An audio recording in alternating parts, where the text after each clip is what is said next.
È stato certamente un giovedì indimenticabile quello vissuto ieri da un'anziana coppia di trevigiani. Lui settantenne e lei 65enne stavano transitando lungo la tangenziale verso paese. La loro Mercedes procedeva lentamente con qualche incertezza che non è certo passata inosservata ad una pattuglia della polizia locale che ha fermato il veicolo e a seguire ha prima chiesto i documenti e poi è proceduto all'alcol test. Alla prima richiesta il settantenne ha risposto che non li aveva perché la patente gli era stata ritirata qualche mese fa, mentre il secondo ha confermato con un tasso alcolico 3 volte superiore al normale che prima di mettersi alla guida l'uomo era passato al bar degli amici, uscendone solo dopo aver bevuto ben 5 bicchieri di vino.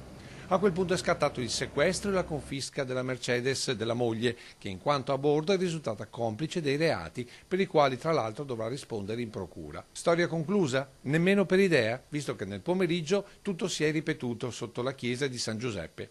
Il settantenne è stato fermato questa volta da solo al volante dell'appunto, sempre della moglie, e questa volta con un tasso alcolico nel sangue ben 4 volte superiore al consentito. Stesso copione del mattino, salvo per l'auto, che non essendoci la legittima proprietaria non è stata sequestrata. C'è da chiedersi cosa avrà detto la consorte la sera a cena, facendo il bilancio di una giornata che difficilmente dimenticheranno, se non altro per gli appuntamenti in tribunale previsti per i prossimi mesi.